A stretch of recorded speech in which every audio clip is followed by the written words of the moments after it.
ഇന്നിപ്പോ ഇതുപോലെ ഇന്ത്യയിൽ എല്ലാ സ്ഥലത്തും ലോകമെമ്പാടും സിനിമാ പ്രേമികൾ ചർച്ച ചെയ്യുന്ന ഒരു സിനിമ റിലീസായി. ഇത് മാറില്ലായിരുന്നു, ഒരു ചെറിയ സിനിമയാണ്. പിന്നെ എനിക്കിതിപ്പോ സത്യത്തിൽ എല്ലാ സംസ്ഥാനങ്ങളിലും പോയി അവിടെയൊക്കെ വാചാലമായി ഈ സിനിമയെക്കുറിച്ചും സിനിമയുടെ കൺസെപ്ഷനെ കുറിച്ചൊക്കെ സംസാരിച്ചിട്ട് തിരിച്ച് വീട്ടിൽ വന്നിട്ട് നിങ്ങളോടൊന്നും പറയാനില്ലാത്തൊരവസ്ഥയാണ്.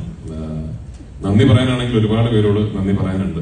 ഞാൻ വെറും എന്റെ 3ാമത്തെ സിനിമ മാത്രം ചെയ്ത് അതിന്റെ റിലീസ് കാത്തു നിൽക്കുന്ന, ഇപ്പോഴും നമ്മുടെ തലതൊട്ടപ്പന്മാരുടെ മുമ്പിൽ ഒരു പുതിയ സംവിധായകനാണ്. ഇപ്പോഴും ഒരു മലയാള സിനിമയിലെ ഏറ്റവും ജൂനിയർ മോസ്റ്റ് ഡയറക്ടേഴ്സിൽ ഒരാളാണ് ഞാൻ. അങ്ങനെയുള്ള എനിക്ക് ഇതുപോലൊരു പ്രോജക്റ്റ് ലീഡ് ചെയ്യാൻ അല്ലെങ്കിൽ കൺസീവ് ചെയ്യാൻ ഒരു ഓപ്പർച്യൂണിറ്റി കിട്ടിയെന്ന് പറയുന്നത് തന്നെ ഏതോ ജന്മ സുഹൃതം എന്നായിട്ട് ഞാൻ കരുതുന്നുള്ളൂ. അതിന് ഞാൻ ആദ്യം നന്ദി പറയേണ്ടത് മുരളി ഗോപിയോടാണ്. എന്റെ ബ്രദർ, എന്റെ റൈറ്റർ, ഞാൻ സംവിധായകനാകാൻ കാരണം ശ്രീ മുരളി ഗോപിയാണ്. അദ്ദേഹമാണ് എന്നോട് ഒരു കഥ പറഞ്ഞിട്ട് ഇത് രാജു സംവിധാനം ചെയ്യുന്നു എന്ന് ചോദിക്കുന്നത്. ആ ചോദ്യത്തിലാണ് ലൂസിഫർ സംഭവിക്കുന്നത്.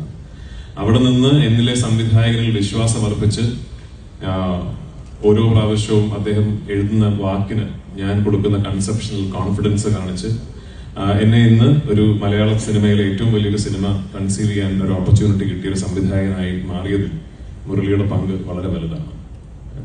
2, ശ്രീ ആന്റണി പെരുമ്പാവൂർ. ഞാൻ ഇതിനു മുമ്പ് പറഞ്ഞിട്ടുണ്ട്, സിനിമയെക്കുറിച്ച് സ്വപ്നം കാണുമ്പോൾ എന്നോളം വട്ടുള്ള മറ്റൊരാൾ ഇല്ല എന്ന കോൺഫിഡൻസ് ഉണ്ടായിരുന്നു എനിക്ക്. ആ കോൺഫിഡൻസ് തകർത്തുന്നത് ശ്രീ ആന്റണി പെരുമ്പാവൂരാണ്. എന്നേക്കാൾ വട്ടമാണ്.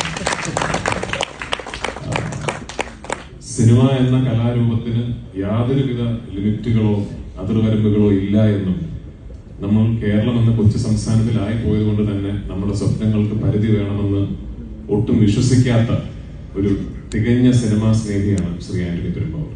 അങ്ങനെ ഒരാളെ എന്റെ നിർമ്മാതാവായി ലഭിച്ചതിൽ ഞാൻ ഒരുപാട് സന്തോഷിക്കുന്നു. ദൈവത്തോട് നന്ദി പറയുന്നു. ലാലേട്ടൻ, ഇത് നമ്മളൊക്കെ ഇവിടുന്ന് എന്ത് സംസാരിച്ചാലും ഇത് സംഭവിക്കാനുള്ള കാരണം ലാലേട്ടന്റെ ഭാഗത്തു നിന്നുള്ള ശരിമനെ ആണ്.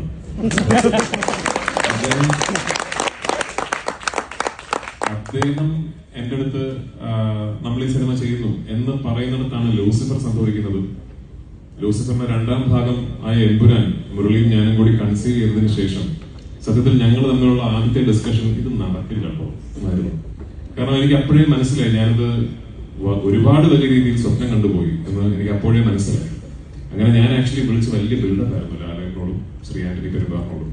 ഞാനൊരു സ്ക്രിപ്റ്റ് പറയാൻ കരുതുന്നുണ്ട്, അതൊന്ന് പ്രിപ്പയർഡ് ആകണം, അതൊന്ന് ഇരുന്ന് കേൾക്കണം എന്നൊക്കെ പറഞ്ഞ് ഞാൻ ദുബായിൽ ശ്രീ ആന്റണി പെരുമ്പാവൂരിന്റെ ഓഫീസിൽ പോയി അവിടെ വെച്ചിട്ടാണ് ലാലേട്ടനോട് സ്ക്രിപ്റ്റ് പറഞ്ഞ് കേൾപ്പിക്കുന്നത്. എന്റെ മനസ്സിൽ ഒരു 50% വിശ്വാസമേ ഉണ്ടായിരുന്നുള്ളൂ ഇത് ചിലപ്പോൾ ഇത് നടക്കുമെന്ന്. പക്ഷേ ഞാൻ ആ സ്ക്രിപ്റ്റ് മുഴുവൻ ഈ സിനിമയുടെ എന്റെ കോർ ടെക്നീഷ്യൻസിന് പുറമെ, ടെക്നീഷ്യൻ ടീമുകൾക്ക് പുറമെ ഈ സിനിമയുടെ ഒരു മുഴുനീളം, എന്റെ നരേഷൻ വലിയ ദൈർഘ്യമുള്ളതാണ്. ഒരു 6 മണിക്കൂറോളം എടുത്തിട്ടാണ് ഈ സിനിമയുടെ കഥ പറയുന്നത്. ആ ഒരു 6 മണിക്കൂർ ദൈർഘ്യമുള്ള നരേഷൻ കേട്ട 2 വ്യക്തികൾ ലാലേട്ടനും ശ്രീ ആന്റണി പെരുമ്പാവൂരുമാണ്. ഞാൻ ആ ഫുൾ നരേഷൻ കഴിഞ്ഞപ്പോഴും ലാലേട്ടൻ ശരി മോനെ എന്നാണ് പറഞ്ഞത്. ലാലേട്ട, താങ്ക് യു സോ മച്ച് എന്നോടൊപ്പം നിന്നതിന്, എന്നിൽ എപ്പോഴും ഇത്രയും വിശ്വാസം കാണിക്കുന്നതിന്, പലപ്പോഴും എനിക്ക് പോലും എന്നിലില്ലാത്ത കോൺഫിഡൻസ് എന്നിലുണ്ടായതിന്. ഇനി ഗോപാലൻ സർ, ഞാനങ്ങനെ വലിയ രീതിയിൽ നിമിത്തങ്ങൾ, കോയിൻസിഡൻസസ് എന്നൊക്കെ പറയുന്ന കാര്യത്തിൽ വലിയ രീതിയിൽ എന്റെ വിശ്വാസം വെച്ച് പുലർത്താത്ത ഒരാളാണ്. പക്ഷെ ലൈഫിൽ എന്തെങ്കിലും നിമിത്തവും കോയിൻസിഡൻസും ഇവൻച്വാലിറ്റി ആണ് എന്ന് തിരിച്ചറിഞ്ഞ ഒരു നിമിഷം ഉണ്ടായിരുന്നെങ്കിൽ അത് 10-12 ദിവസങ്ങൾക്ക് മുമ്പ് ഒരു ദിവസം പാതിരാത്രിയാണ്. ശ്രീ ആന്റണി പെരുമ്പാവൂരും ഞാനും ആദ്യം ഈ സിനിമയുടെ ഒരു സഹനിർമ്മാതാവായിട്ട് സമീപിക്കുന്ന ആൾ ശ്രീ ഗോപാലൻ സാറാണ്. 2-3 വർഷങ്ങൾക്ക് മുമ്പ്. അന്ന് പല കാരണങ്ങൾ കൊണ്ട് അത് നടന്നില്ല. പക്ഷെ അത് നടന്നില്ല എന്നുള്ളത് കൊണ്ട് അങ്ങനെ ഒരു തെറ്റിപ്പിരിയലൊന്നും ആയിരുന്നില്ല. സാറ് പറഞ്ഞ പോലെ അതിനുശേഷം എപ്പോൾ സാറിനെ വിളിച്ചാലും, നമ്മൾ യാദൃശ്ചികമായി സംസാരിക്കാൻ ഇടയായാലും, കൃഷ്ണമൂർത്തി എന്നെ കാണാനിടയായാലും, എങ്ങനെ പോകുന്നു ഷൂട്ടിങ്, എന്തായി, എവിടം വരെ എത്തി എന്നുള്ള അന്വേഷണങ്ങൾ എപ്പോഴും സാറിന്റെ ഭാഗത്തു നിന്നുണ്ടായിരുന്നു. ഞാൻ നേരത്തെ പറഞ്ഞ പോലെ ഒരു പക്ഷെ നിമിത്തമായിരിക്കും കറങ്ങിത്തിരിഞ്ഞ് എത്രയോ വർഷങ്ങൾക്കും മാസങ്ങൾക്കും ശേഷം ഇത് ഒരു ഗോകുലം ആശീർവാദ് സിനിമയായി തന്നെ സിനിമാ പ്രേമികൾക്ക് മുന്നിൽ എത്തണം എന്നുള്ളത് ഒരു നിമിത്തമായിരിക്കും. അപ്പൊ അതിന് ഒരു പ്രതിസന്ധി ഘട്ടത്തിൽ ഒരു ഫോൺ കോളിന്റെ അടിസ്ഥാനത്തിൽ സാർ ഇത്രയും വലിയൊരു തീരുമാനമെടുത്ത് ഈ സിനിമയിലും എന്നിലും ഈ ടീമിലും കാണിച്ച വിശ്വാസത്തിന് ഒരുപാട് ഒരുപാട് നന്ദി. Thank you. ഞങ്ങൾ എല്ലാവരും കളക്റ്റീവായിട്ട് വലിയ രീതിയിൽ സ്വപ്നം കണ്ട ഒരു സിനിമയാണത്. ഇത് ഒരു ഇൻഡസ്ട്രിയുടെ പ്രതിനിധി, മഞ്ജു പറഞ്ഞ പോലെ ഒരു ഇൻഡസ്ട്രിയുടെ പ്രതിനിധി എന്ന നിലയ്ക്ക് എനിക്ക് തോന്നുന്നു ഒരു ഇൻഡസ്ട്രി ഒട്ടാകെ തന്നെ ഒരുപാട് സ്വപ്നങ്ങൾ ഒളിപ്പിച്ചു വെച്ചിരിക്കുന്ന ഒരു പ്രോജക്റ്റാണ്. നാളെ 27-ാം തീയതി ആ പ്രതീക്ഷകൾക്കൊത്ത് ഞങ്ങൾക്ക് ഉയരാൻ സാധിച്ചാൽ ഒരുപാട് പുതിയ വാതിലുകൾ, ഒരുപാട് പുതിയ വഴികൾ മലയാള സിനിമയ്ക്ക് മുമ്പ് തുറക്കപ്പെടാൻ സാധ്യതയുള്ള ഒരു സംഭവമായേക്കാം ഈ സിനിമയുടെ ഒരു വിജയം എന്ന് പറയുന്നത്. അപ്പൊ എനിക്ക് ഒരു പ്രാർത്ഥനയുള്ളൂ, അങ്ങനെ ഒരു വിജയം ഈ സിനിമയ്ക്ക് കിട്ടട്ടെ എന്നും ഈ സിനിമയുടെ വിജയത്തിൽ നിന്ന് ഇനി ഒരുപാട് സ്വപ്നം കാണാനും ഒരുപാട് വലിയ രീതിയിൽ സിനിമയെക്കുറിച്ച് ചിന്തിക്കാനും എന്നേക്കാൾ കഴിവുള്ള, എന്നേക്കാൾ അതിന് അർഹതയുള്ള എത്രയോ സംവിധായകർക്കും തിരക്കഥാകൃത്തുകൾക്കും കഴിയട്ടെ. അവർക്ക് അതിനുള്ള ധൈര്യം വരട്ടെ. അവർക്കും ഉണ്ടാകട്ടെ ഒരു ആന്റണി പെരുമ്പാവൂർ, ഒരു ഗോകുലം ഗോപാലൻ, ഒരു മോഹൻലാൽ.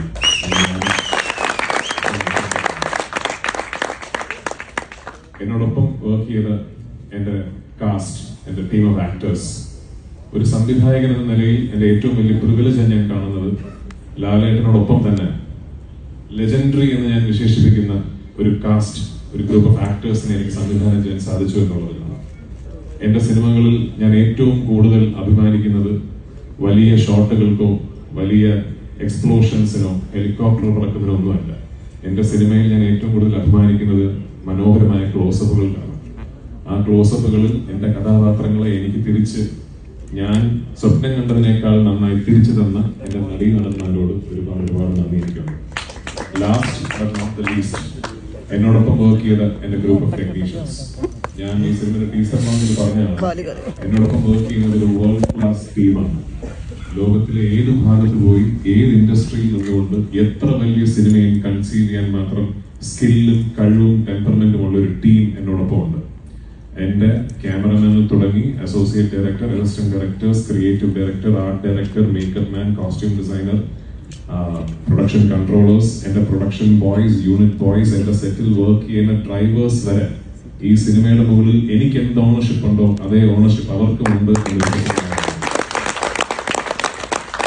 എന്നോടൊപ്പം നിന്നതിന്, എന്റെ സിനിമയെ ഞാൻ സ്നേഹിച്ച പോലെ സ്നേഹിച്ചതിന്, ഈ സ്വപ്നം എന്നോടൊപ്പം കണ്ടതിന് നിങ്ങൾക്ക് എല്ലാവർക്കും ഒരു വലിയ നന്ദി. നാളെ ഞങ്ങളുടെ ഈ വലിയ എഫേർട്ടിനെ ഇരുകൈയും നീട്ടി സ്വീകരിക്കണമെന്നും നിങ്ങളുടെ എല്ലാവരുടെയും പ്രോത്സാഹനവും അനുഗ്രഹവും ഈ സിനിമയ്ക്ക് ഇപ്പോൾ ഉണ്ടാകണമെന്നും വിനീതമായി അഭ്യർത്ഥിച്ചുകൊണ്ട് എന്റെ വാക്കുകൾ ഇങ്ങനെ ഉപസംഹരിക്കുന്നു.